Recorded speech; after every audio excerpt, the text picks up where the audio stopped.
Hola, ¿qué tal? El placer de saludarlos nuevamente y darle la bienvenida a una nueva edición del Inversor. Como decimos siempre, un homenaje del equipo Bulat a su creador Tomás Bulat. Y no podemos empezar el programa de otra manera que mencionando los 21 años del peor atentado que sufrió la Argentina, el atentado contra la AMIA. Y segunda mención, tan grave aún, 21 años de impunidad. Pero tenemos que empezar el programa también dedicado a los inversores. Para nosotros, fuente fundamental de aquellas personas que quieren arriesgar algo simplemente para mejorar su calidad de vida. Eso es un inversor. No lo hago solo. Santiago Bulat, ¿cómo estás? ¿Cómo estás, Claudio? ¿Cómo están todos ustedes? Muchas gracias por estar acompañándonos acá. Y antes de arrancar, quería también hacer una mención. El lunes se hicieron los premios FunTV, Sí, señor. en donde se hizo una mención a papá.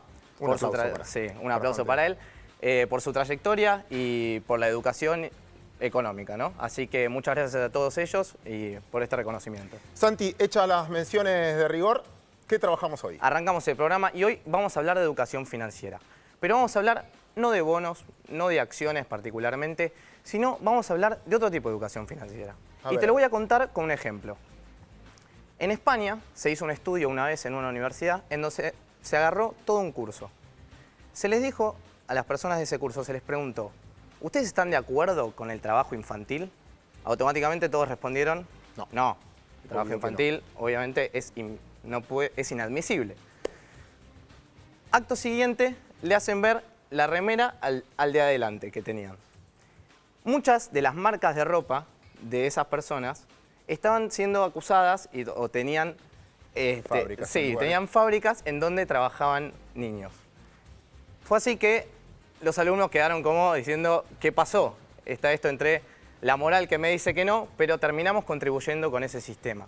Pero muchas veces pasa esto con la música, con las películas, ¿por qué no con el dólar también, no? Se generan mercados paralelos, pero ¿por qué se generan los mercados paralelos? Se generan porque no estamos de acuerdo con los precios, porque hay una cuestión impositiva que no nos sirve, porque no estamos de acuerdo con los servicios, no estamos conformes. Entonces tenemos que empezar a ver esto. Por ejemplo, la energía es un caso que todos decimos, está muy barata la energía, nosotros estamos pagando muy poco por eso. Pero ¿estamos de acuerdo? O sea, sabemos que tenemos que pagar más. Pero para que deje de ser deficitario, hay consultoras privadas que dicen que el aumento tiene que ser de un 800%. ¿Estamos de acuerdo a pagar esto? ¿Se genera un mercado paralelo o no? Es un muy buen punto. Voy a tomar la editorial de Santiago y no te voy a agregar mucho porque me parece una muy buena idea para plantear. También hacernos cargo, señores. Porque finalmente, como decía Santi en su ejemplo, uno como consumidor también forma parte de cosas que se queja. Entonces, la educación también es el rol que cumplimos cada uno de nosotros en cada uno de los actos que vamos cumpliendo. Hacernos cargo es la segunda parte de este programa. Solo con un ejemplo, y paso a venderles el mismo porque vamos a tener mucha ayuda para abordar este tema. Voy a citar otra vez a un gran economista para mí, leí mucho sobre él, Tim Harford, con un ejemplo de él, esto de hacerte cargo, que no es solo educación, que forma parte de una cultura. Él vivía en un barrio humilde, como mucha gente, y tenía una hija de 6 años. Y todos los días transitar ese barrio donde él vivía era muy complicado. Imagínense en el conurbano cruzar donde hay una vía del tren que pasa por el medio, gente con caballos, gente con carritos, donde se hace difícil la vida. Pero él trabajaba en una universidad privada donde ese barrio era fabuloso. Y él decía, ¿por qué este barrio está tan bien y donde yo vivo está tan mal? La primera conclusión que sacó, obviamente, por educación. Acá están todos educados y donde yo vivo estamos menos educados. ¿Saben que no? Él dice, ¿saben que no? ¿Por qué? Porque la mayoría de los que trabajan en los barrios ricos viven en esos barrios pobres. La que está en mantenimiento, la que está en limpieza, los profesores de la universidad, la mayoría de los docentes. No es educación. De hecho, todos nos portamos mejor en ese barrio que en el barrio donde vivimos. Es por plata, porque tienen acuerdos políticos, es más fácil conseguir ayuda de los gobiernos, etc. ¿Saben que no? Porque si uno mira un presupuesto, hay mucha más plata que va a los barrios humildes que los que van a los barrios ricos, que generalmente se mantienen por cooperadora o solos. Claro. Tercer factor, que es la conclusión final que queremos tocar en el programa de hoy. Muchas veces es hacerte cargo y el nivel de pertenencia que tenés en un lugar. Él decía, yo no quiero vivir en el barrio donde estoy viviendo y hago el esfuerzo suficiente para mejorar de categoría. Y del otro lado, quiero pertenecer, como quiero pertenecer lo cuido. Y no cuido del lugar donde no quiero pertenecer y me quiero ir. Muchas veces es la movilidad y somos nosotros los que formamos un barrio, formamos un negocio, formamos por medio del consumo algo. Cierro con un viejo ejemplo que siempre le decimos a los alumnos. ¿Usted piensa que el supermercado arruinó a los almacenes? Y todos te contestan sí. Bueno, ¿y ustedes dónde hacen las compras? Y todos te contestan en el supermercado. ¿Y entonces qué hacemos nosotros como consumidores? Eso en el programa de hoy. Santi, ¿por qué la gente se tiene que quedar a ver el programa? Libro, lo tenía a mano. Porvenir, Eduardo Levi Cellati. Hoy hay veda. Por lo tanto, también lo que tenemos que hacer es preguntarnos, porvenir, ¿qué depende de nosotros como ciudadanos argentinos? ¿De qué nos tenemos que hacer cargo de la sociedad que queremos? Esta semana fue durísima con el tema justicia, muchos casos y demás. Como ciudadanos si nos hacemos cargo. ¿Y a quién trajimos de invitado? Precisamente el autor, Eduardo Levi Cellati. ¿Por qué nos interesó mucho en educación? Porque no solo educa acá, en facultades públicas y en facultades privadas, también en Harvard. Y vamos a ver si la diferencia la hacen los alumnos. ¿Qué más? Yo te traje una emprendedora, ella es Ana Clara Tortone, que es la creadora de Beto la serie. Beto la serie es... Ella es una emprendedora que quiso hacer un programa de un chico, Beto es un chico con síndrome de Down, que lo que hace, su objetivo es demostrar que esta discapacidad no te priva de nada. Entonces, llevó su programa Paca Paca, entre miles de tantas cosas que hizo, que nos va a estar contando, y nos va a contar cómo lo llevó adelante. Es muy interesante. Y como disparador, Flavio Buccino. Con él vamos a hablar del tema educación, pero repito lo mismo, y perdón por enésima vez, también cómo nos hacemos cargo de nuestra cultura. Ahora, apertura del programa, y empezamos ya con el mismo.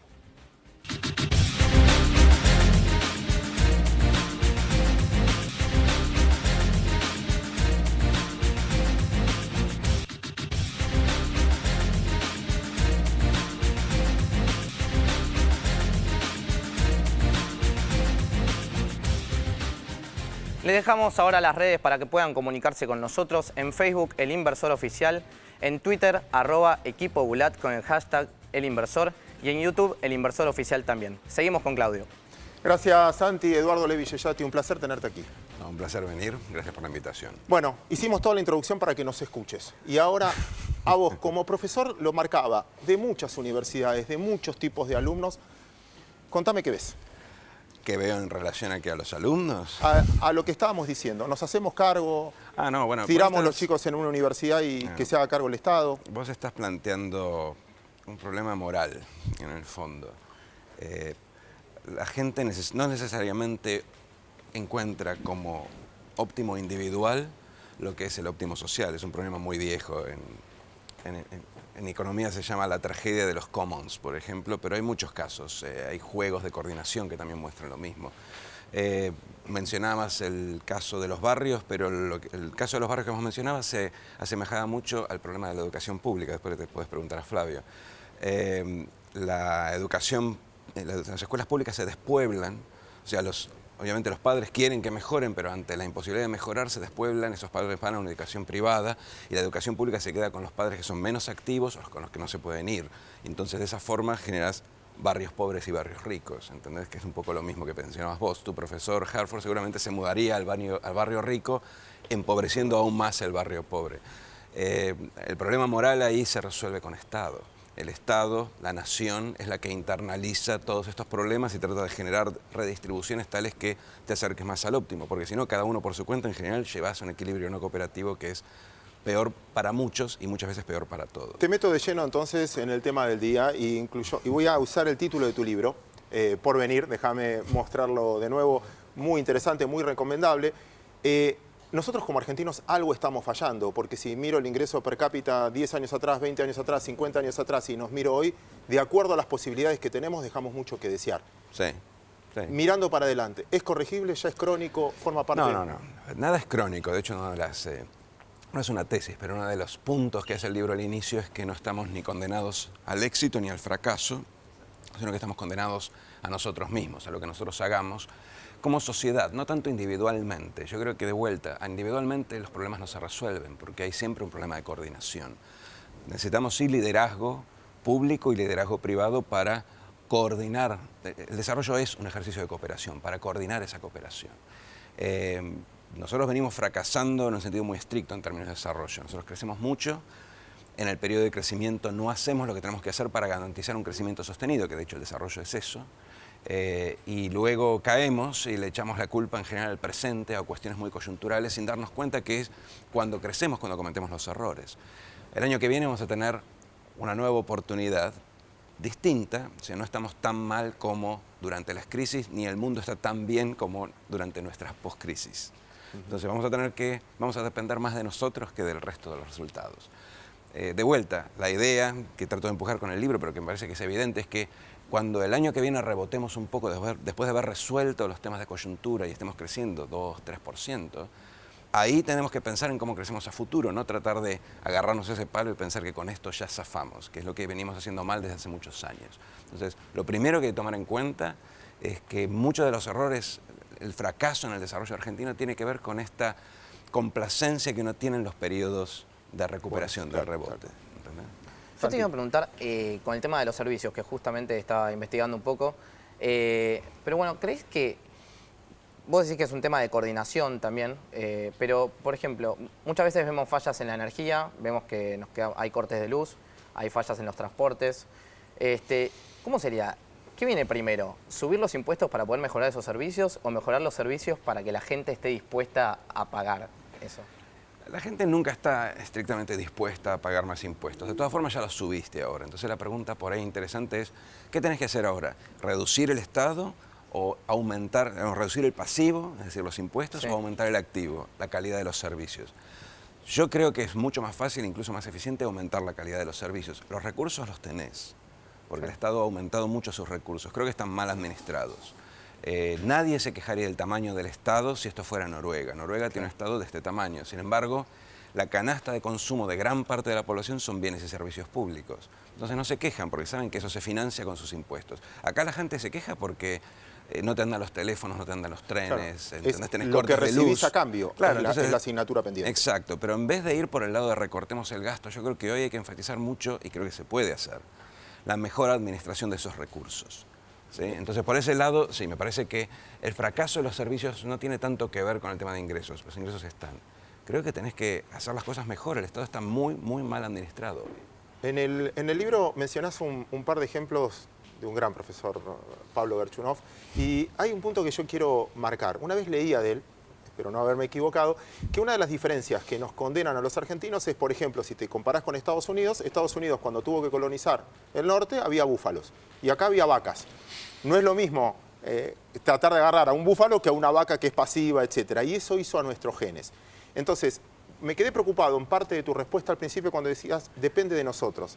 Pero nosotros a veces fuimos educados de una manera de encontrar vacas, las cosas muy fáciles. Vos lo mencionás mucho en el libro. Sí, una cosa que también robé de Pablo Gerchunov es esta idea, yo se la traduje, pero me parece que piensa lo mismo, igual hago el disclaimer, de que fuimos ricos demasiado rápido y luego dejamos de serlo.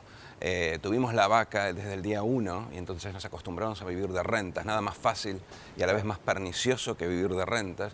Y entonces cuando se acabó el tiempo de vacas gordas, y esto fue aproximadamente después de la guerra, digamos, no supimos cómo hacernos otra manera de vivir. Es muy simplista esto, pero nosotros estamos siempre esperando el desarrollo rápido.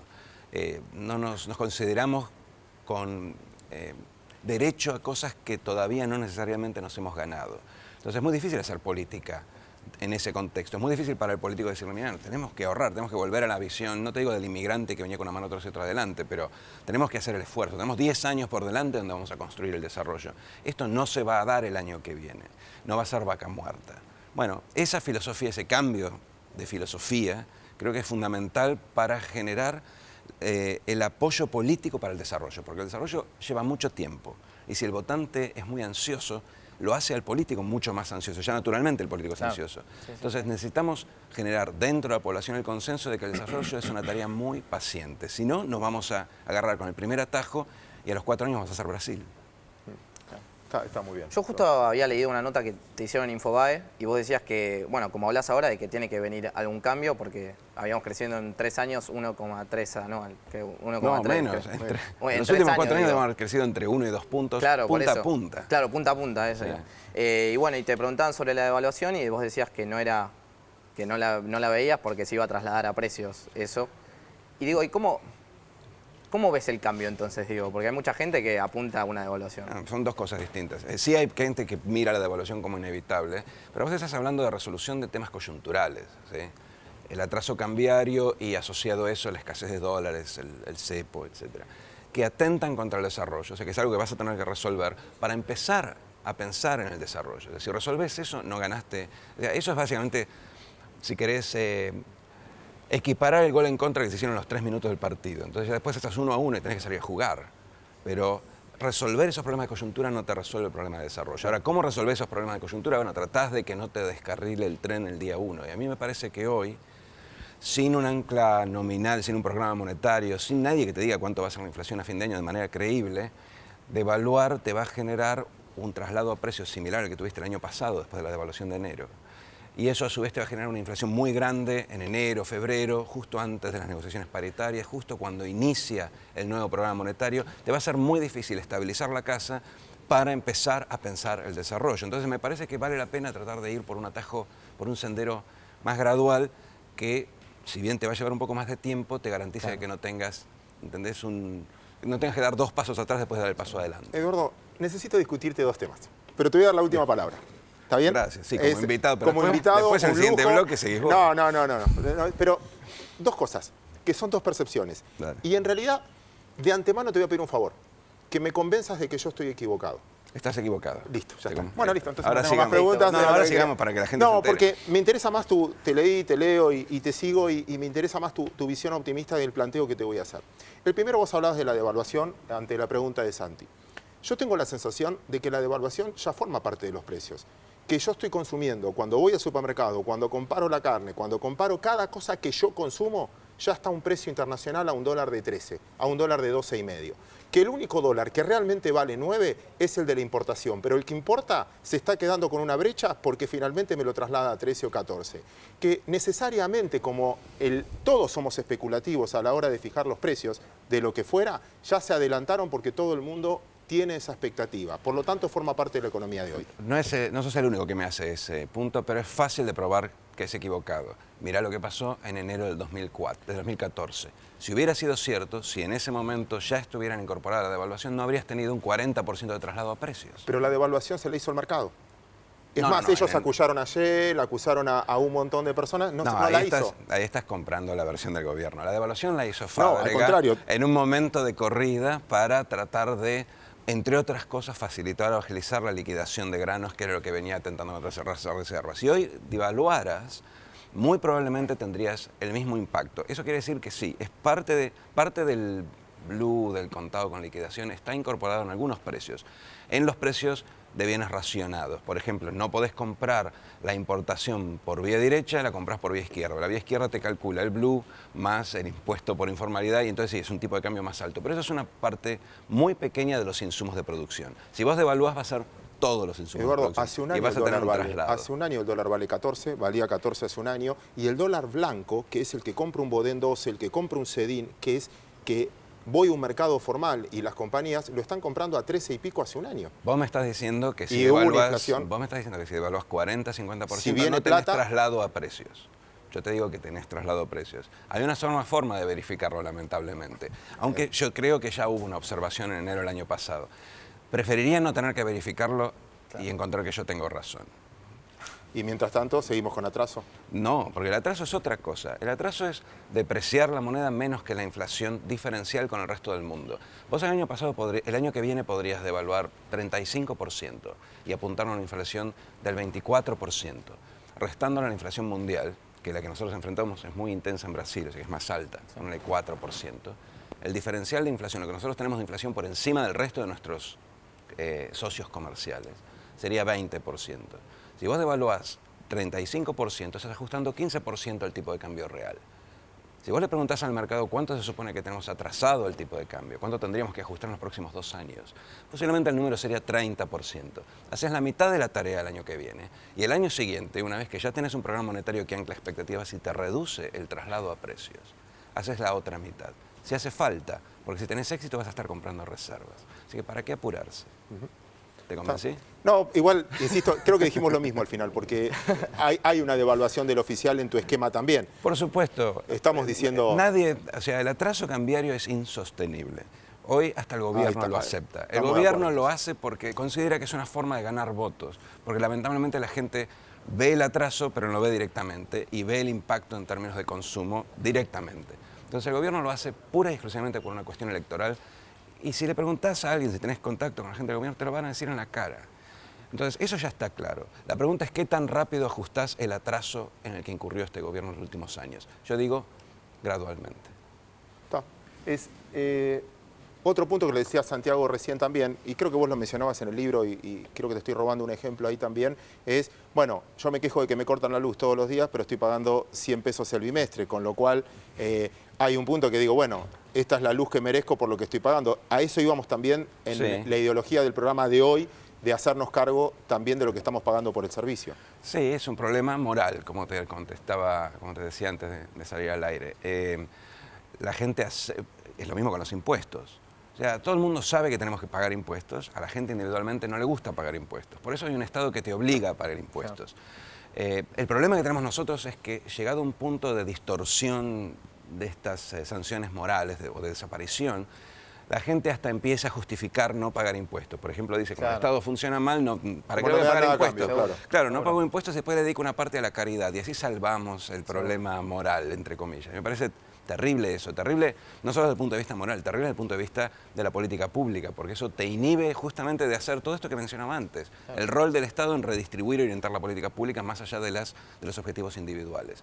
Entonces, lo mismo pasa con las tarifas. Sí, la gente va a sufrir si le haces un aumento del 300%, también es cierto que no va a ser un impacto directo sobre el nivel de ingresos de ciertos estratos. Lo que es problemático ahí tiene que ver con dos puntos. Uno es que sí hay estratos en los cuales les da un impacto muy negativo en términos de ingreso. Y aparte hay una cuestión, si querés, legal. Tenés que hacerlo de manera tal que no generes una resistencia social que te inhiba de hacer cualquier ajuste.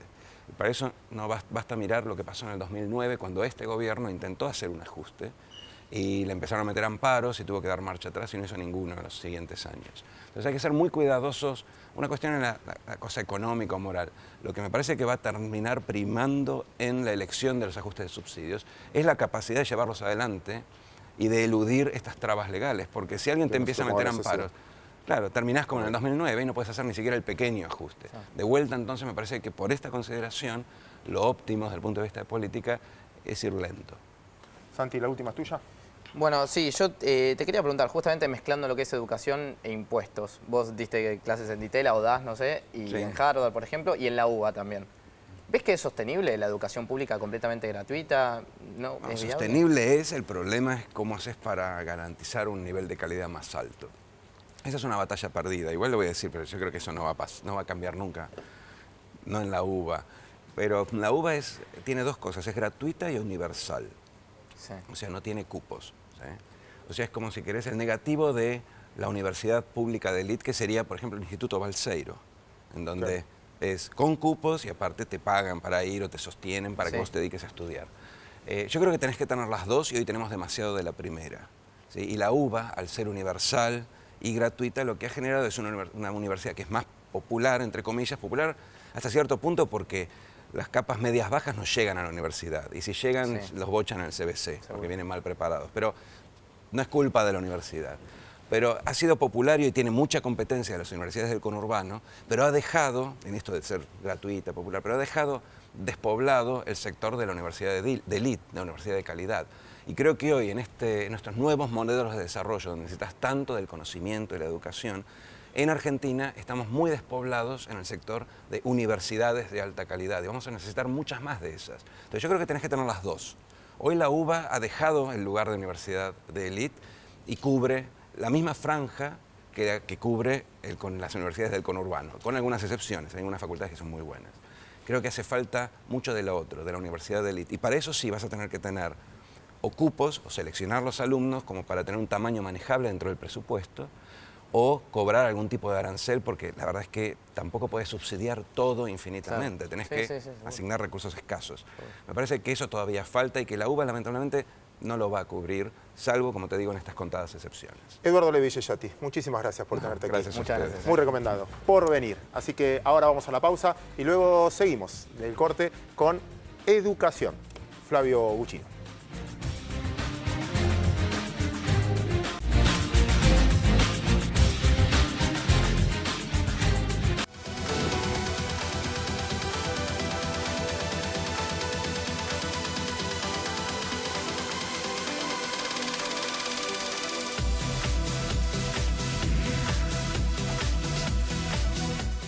Ayudamos a producir más alimentos con menos recursos para un mundo en crecimiento. Descubrí quiénes somos realmente. Ingresá a Descubrí Monsanto y sé parte de la conversación.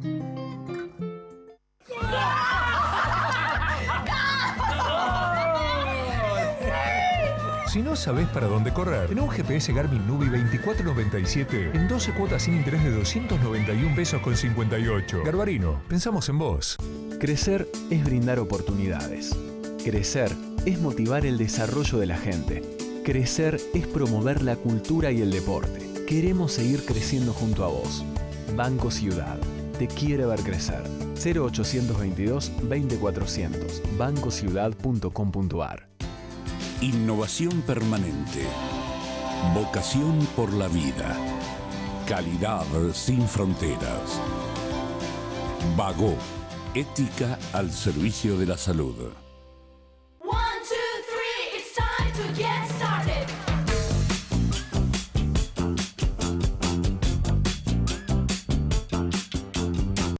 Todos nuestros clientes son millonarios. Tienen propiedades en el exterior. Se codean con artistas. Se dan todos los lujos. En Banco Superviel sabemos que lo que te hace realmente millonario es lo que tenés afuera del banco. Superviel, lo más valioso está afuera de un banco. Triunfo Seguros, con vos en todo el país. Con más de 47 años de trayectoria, el respaldo y la confianza de siempre. Triunfo Seguros. Consulta por nuestra amplia gama de coberturas.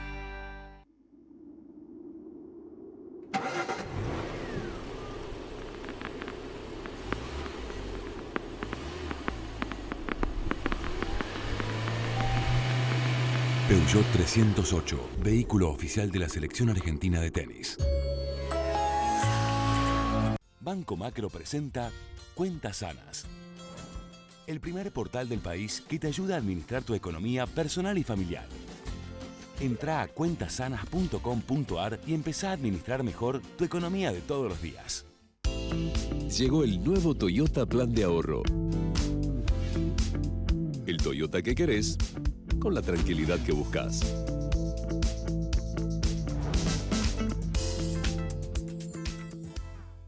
IRSA. Somos la mayor empresa argentina inversora en bienes raíces. IRSA. Líderes en real estate. Un mundo dinámico, fascinante, digital, donde descubrimos posibilidades que te sorprenden, que te divierten, que hacen todo más sencillo, que mejoran tu vida, tu mundo, un mundo para todos. Telefónica.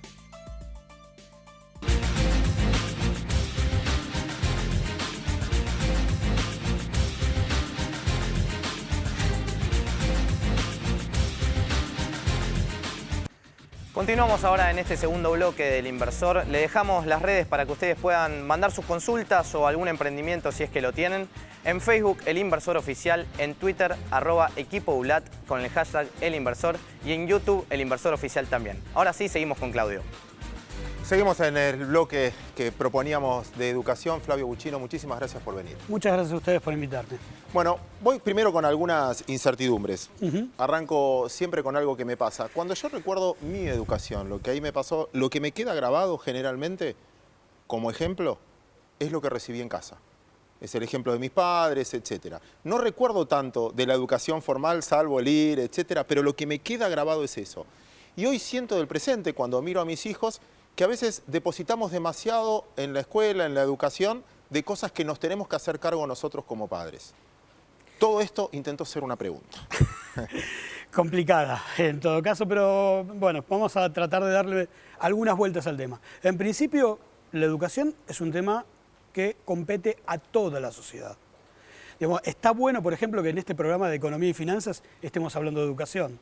Generalmente se piensa al tema educativo, además, desde solo un punto de vista que tiene que ver con el tramo formal de la educación.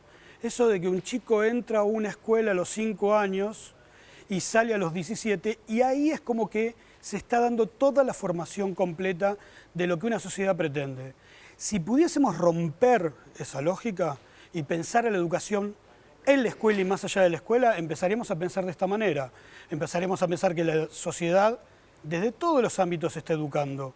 Educa a la familia, educa al Estado, educa a las dirigencias con sus acciones, educa la escuela, por supuesto, en ese tramo formal, dándole las herramientas iniciales o básicas para que una persona pueda vivir en sociedad, pueda producir, pueda ser feliz. Porque en definitiva también esta cuestión de la felicidad parece que siempre la estamos teniendo medio de costado y es uno de los objetivos del ser humano, ser feliz. La educación tendría que ayudar a ello. De cualquier manera hay todo un tema que está dando vueltas que me parecía que me gustaba meterlo, dale, que es el siguiente. Tengo la leve sensación de que si nosotros nos apoyamos solamente en el tema educativo como el transformador de la sociedad y lo encorsetamos, como dije anteriormente, en un ámbito específico como es la escuela, lo estamos matando.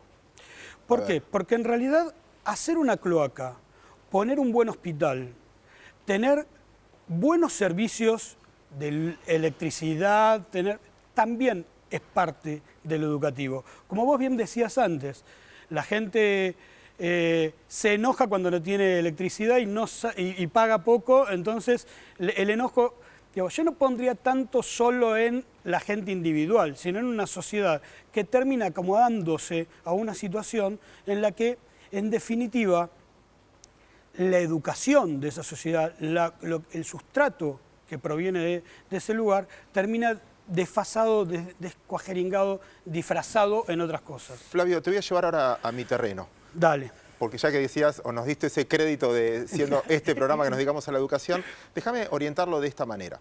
Dale. Y necesito, por favor, que me ayudes a responder esto que una vez yo no supe responder. Bien, espero Alguien me describió a la Argentina en un curso afuera, alguien me dijo, ¿sabes lo que pasa con ustedes, los argentinos? El 20% o el 30% de su sociedad es muy coherente, que yo creo que es al que va orientado este programa, aquel que quiere progresar, aquel que quiere vivir mejor en el futuro de lo que vive hoy. Por lo tanto, arriesga capital, trata de financiarse, de cumplir un sueño, de concretarlo, y vive coherente con su forma de ser. Se esfuerza todo el tiempo. Creo que la mayoría de los que están acá recorren horas para venir a trabajar, para esforzarse, para tener una vida mejor en el futuro, darle algo mejor a sus hijos. Y es muy coherente. Hay otro 30% de la sociedad que también es muy coherente, que no le interesa la plata. Quiere ir a estudiar música al bolsón, etcétera. No quiere hacer esfuerzos, pero tampoco exige nada. Por lo tanto, es muy coherente. Quiere disfrutar el presente y lo entiendo. Pero hay un 60% de la sociedad que quiere vivir como el primer mundo, pero quiere hacer los esfuerzos del tercero. Y dicen que todos tienen que hacer ese esfuerzo por mí. El Estado me tiene que subsidiar esto, me tienen que dar esto, tengo derecho a esto, pero ninguno cumple obligaciones. Así me describieron la sociedad argentina. Yo me sentí medio frustrado, pero lo único que pude hacer es, me parece que sí. Convenceme de que no, de que hay futuro porque realmente de esto se puede trabajar. A ver, no sé si te voy a poder convencer del todo, digo, necesitamos yo sé que necesitas y necesita la gente. En todo caso, mi visión desde el punto de vista del educativo y de cómo yo veo la cuestión en lo social y cómo está leído lo educativo en la sociedad, tengo cierto pesimismo, debo reconocerlo. De cualquier manera, me parece que las sociedades, los países, para decirlo en términos específicos, han decidido, muchos de ellos, poner un punto de quiebre y transformar esta situación. Acá se habla, por ejemplo, muchísimo de Finlandia cuando hablamos de educación. Y Finlandia en los años 70 decidió cambiar y pudo hacerlo con una, digamos, planteándolo desde un punto de vista económico, con una producción que no tenía nada que ver con hacer celulares, a ser, digamos, a ser el primer productor de celulares en el mundo, de buena tecnología, pusieron toda la carne al asador y dijeron, bueno, ¿en dónde tenemos que cambiar en términos educativos para que esto pueda suceder? De hecho, lo hicieron. tardaron 40 años. Es cierto que tardaron 40 años, que la educación tiene un cambio a largo plazo y que no es difícil poder ir viendo los pequeños o el corto plazo. Pero también es cierto que los pequeños logros en el corto plazo mejorarían muchísimo más a nuestra sociedad para pensarla que está avanzando. Hoy sentimos que no avanzamos y ese es un problema. Ahora, Flavio, te necesito llevarte a la nota anterior, lo que decía Eduardo Levi Villolati. Vos comparabas Finlandia. Pero la mayoría de los países nórdicos se tienen que desarrollar porque el clima es tan adverso que si no lo haces te morís. No existe la pobreza en la calle porque te morís. Acá nosotros a veces tenemos recursos fáciles. El hecho de que nos decían esto de que nos encontramos con vacas mientras que otros se encontraron con búfalos y si no corrían los pisaban. Bueno, ¿no tenemos cierto facilismo que está en nuestro gen? Sí, ahí, bueno, me metería en un campo que no es el mío, que es, digamos, parte de la sociología y demás, ¿no? Yo pensaría las cosas de una manera un poco, ahí sí, un poco más positivamente. Vamos, me viene bárbaro. Y optimista. A ver, en la República Argentina, en 1870, 1880, hubo un grupo de dirigentes de todas las áreas, dirigentes políticos, sociales, económicos, religiosos, que definieron un país.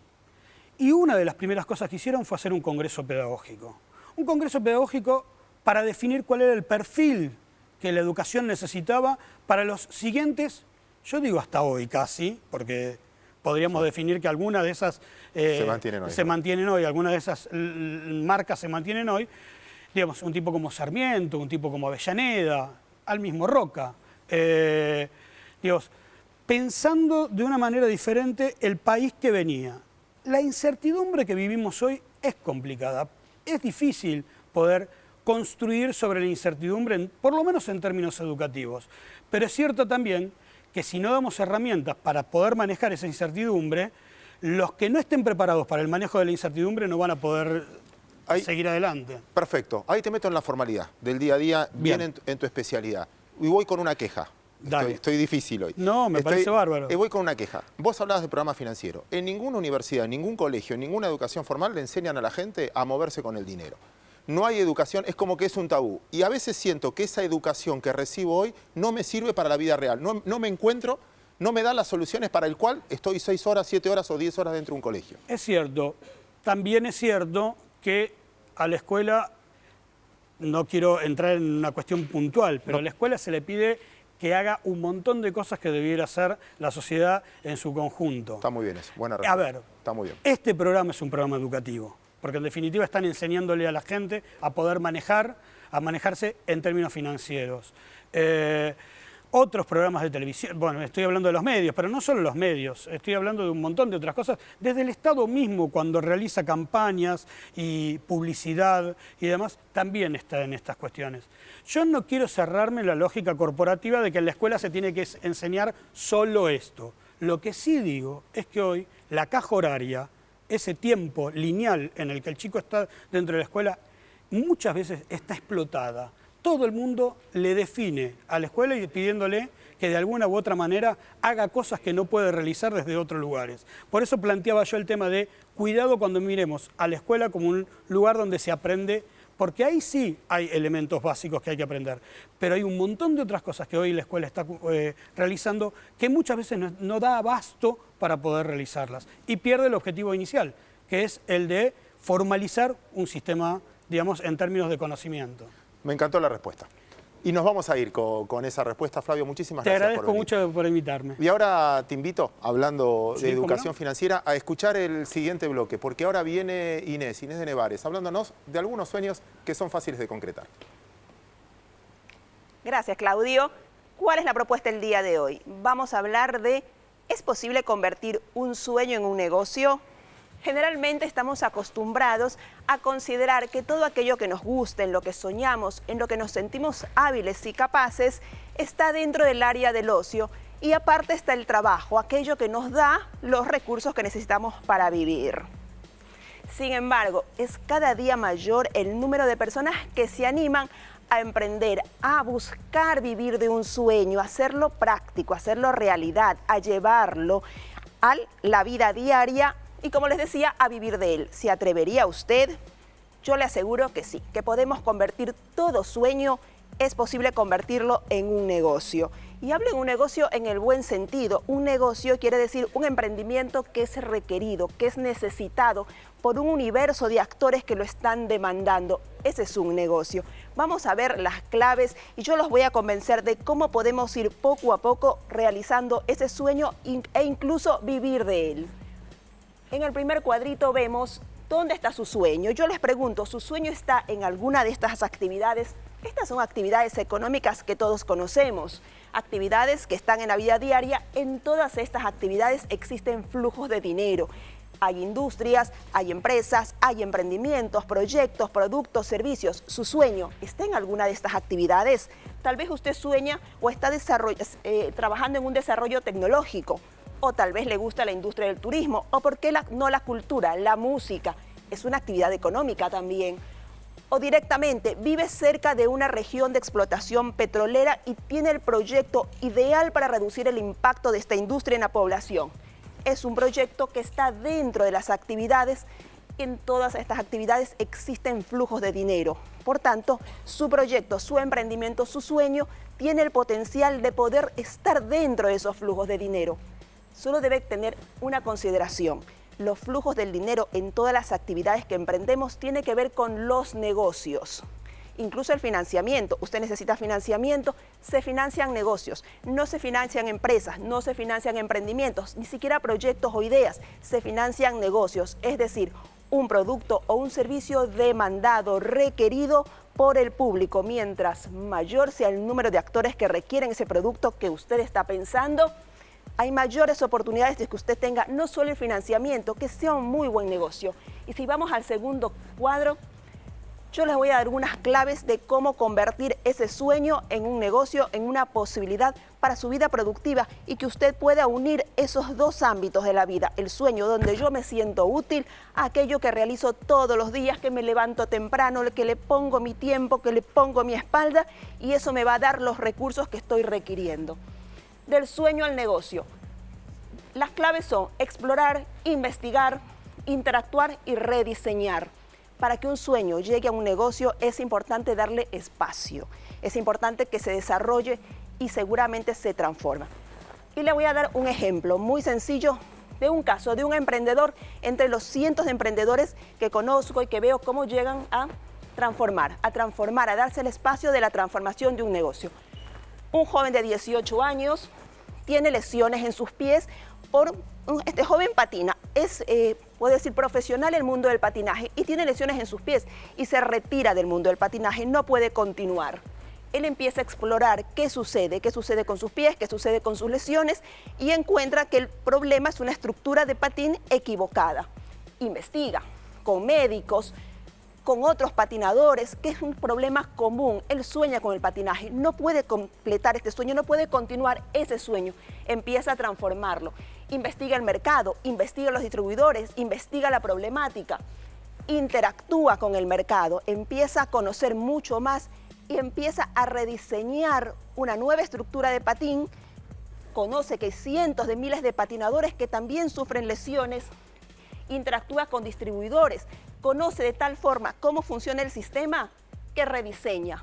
Hoy él es un joven emprendedor del mundo del patinaje, tiene una industria de patines en el cual ayuda a miles de jóvenes que continúen con esa pasión. Él vive del sueño del mundo del patinaje, que era su pasión, pero lo pudo rediseñar, lo pudo explorar, exploró la dinámica, se financió y vive de ese sueño cada día de su vida.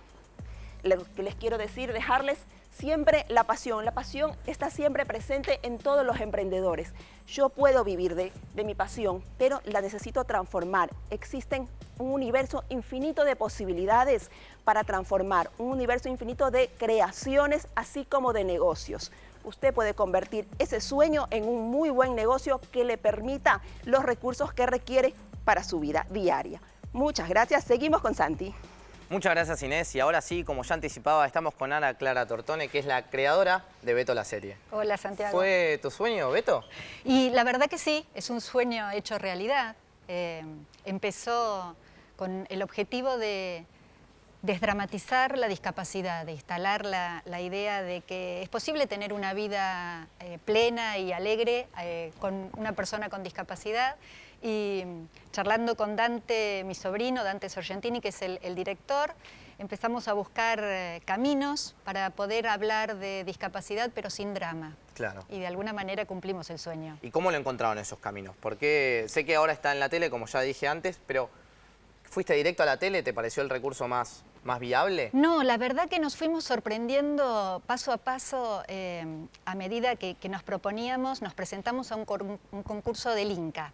En el año 2012 ganamos para un concurso para series de animación federal. La temática era discapacidad y sociedad, pero lo que nos interesaba era poder empezar a hablar de discapacidad, pero con un poco de humor. O sea, entrar en un terreno en el que nos parecía que era difícil. Y esto lo logramos porque se trata de una historia personal. Yo cuando presento el proyecto siempre digo algo que resume un poco la idea. Y es que, digo, bueno, soy la mamá de Augusto, Augusto tiene 10 años, es muy curioso, le gustan mucho los ravioles, no le gustan los caramelos y tiene síndrome de Down. ¿Y qué podía hacer yo frente a esa realidad? Y bueno, decidí desdramatizar nuestra vida, porque al fin y al cabo no a todo el mundo tiene que gustarle los caramelos. Seguro. Muy bien. Entonces, perfecto el ejemplo. A partir de ahí empezamos a encontrar espacios. Hicimos 4 capítulos de esta serie animada en stop motion, que se ve en Paca Paca actualmente como separadores. Aproximadamente 3 minutos me dijiste. Claro, 3 minutos cada uno, así que se están viendo. Hicimos una aplicación educativa que está disponible, que tiene a Beto como personaje. Acá tenemos nuestra bandera, nosotros decimos siempre a donde vamos levantamos la bandera de la inclusión. De la inclusión. Porque la idea ¿cuál es? Uno se aleja de lo que no conoce, y un poco uniéndolo a esto que se está hablando en el programa, ¿no? De la importancia de la educación. Se aleja de lo que no conoce le da miedo, y eso nos pasa muchas veces con la discapacidad. Generalmente miramos para otro lado porque sentimos que si miramos fijo quizás le estamos faltando el respeto. Y en ese acto estamos dejando solo a la gente con discapacidad. Vos me preguntabas hoy algo sobre, y un poco me lo preguntabas así con vergüenza. Y te da como un poco de cosa, no quiero... no, disculpame, lo ignoro. Y yo te felicito por atreverte a preguntar, porque ese es el objetivo de Beto. Nosotros con Beto la serie queremos que la gente se relaje, que la gente empiece a comprender que las personas con discapacidad pueden tener una vida plena, que una persona con síndrome de Down no es una persona enferma. Augusto es un tipo sano, tiene una vida, va a una escuela común. Cabe destacar que Augusto también es la voz de la serie. Exacto, claro. Él es el que le pone la voz al personaje, porque lo que intentamos también es que el público en general escuche lo que nosotros escuchamos día a día. O sea, nosotros escuchamos esa manera distinta de hablar que te obliga de alguna manera a poner el oído más atento. Y qué bueno que es tener el oído más atento a otras maneras de decir, ¿no? Seguro, o totalmente. sea, valga un poco la figura. Y te iba a preguntar, con el tema del financiamiento, digo, bueno, llevar un programa a la tele quizás es un poco complicado, bueno, acá lo sabemos ya. No, pero digo, ¿fue difícil conseguir ese financiamiento? ¿Cómo lo hicieron? Sí, la verdad que es difícil. Generalmente los programas de apoyo son subsidios que te los otorgan para después que invertiste, o sea que tenés que tener lo necesario para el desarrollo. Perfecto, claro. Sería muy interesante promover fondos para el desarrollo, para ¿no? que empiece, pues, claro, como ya, porque esto fue, digamos, un 90% corazón y un 10% aporte de dinero, y mucho capital propio y mucho trabajo de un equipo de gente que se sumó a trabajar sin cobrar un peso, porque creyó en la idea y creyó que es necesario que empecemos a hacer el mundo un poco más relajado en algunas cosas. ¿Y Augusto está contento con esta propuesta? Augusto está contento, pero sí, él se pone así, todo muy orgulloso y le gusta verse por la tele, aunque sea escucharse, ¿no? La idea es que disfrute. ¿Qué proyección tienen a futuro con esto? Bueno, lograr poder hacer más capítulos. Estuvimos en el Festival de Annecy en Francia, en la mesa de negocios, tratando de buscar coproducción internacional. El stop motion es muy caro, así que estamos tratando de adaptarnos, y eso en un emprendimiento hay que tenerlo claro. Uno a veces va por un camino y por ahí tal cual lo pensó al principio no se puede. Claro. Entonces hay que ir modificándolo. Sí, seguro hay barreras que te traban y hay que ir pasándolas. Totalmente. Bueno, y bueno, más capítulos, más juegos, un libro de cuentos en producción. Ah, bueno. Y bueno, y ahí se van estamos. para arriba entonces. ¿Qué sé yo? No sé, por lo menos para adelante. Bueno, muchas gracias por estar con nosotros, por contarnos de tu proyecto. ¿Y dónde los podemos contactar? Déjanos... Nos encuentran, tenemos nuestra página web, www.betolaserie.com.ar. Muy bien. Los capítulos se pueden ver en YouTube, los 4 capítulos también, o en la página de contenidos digitales de Argentina. Y tenemos el Facebook también, que es facebook.com/betolaserie. Bueno, levantando entonces la bandera de la inclusión, juntos. nos vamos Gracias, con Claudio. Santiago. Gracias. Gracias, Santi, hermosa nota. Así que te invito al final del programa, Santi, con la bandera, ¿por qué no? Y vamos a ser educados y vamos a entregar el programa en orden, en tiempo y forma, ya que nos dedicamos a eso. Pero antes vamos a llegar a contestar una pregunta a su espacio, la que nos llega vía Twitter o vía Facebook. Santi nos da siempre las vías de comunicación, gracias, a mí no me salen. Y para el equipo, préstamos personales, ¿son buenos tomarlos? Siempre contestamos lo mismo, depende, y no es tan relevante la tasa, obviamente que es relevante, pero depende de lo que haga con el dinero. Si con el dinero usted va a comprar algo que le genere un nuevo ingreso, y ese ingreso es más que la tasa de interés que está pagando, es buenísimo, usted está generando riqueza. Y por más que se la den barata, pero usted incrementa el gasto y ese gasto le trae nuevos gastos, ejemplo, cambiar el auto, lo que fuera, más patente, más seguro, no tiene sentido. El préstamo no es ni bueno ni malo, depende de lo que haga con ese dinero y uno tiene que mirar en eso, en lo proactivo, en lo que va a hacer con esa plata. Santi, nos tenemos que ir. Vamos entonces. Nos vamos, nos reencontramos nosotros el próximo sábado en esto que se llama El Inversor, en honor al equipo Bulante.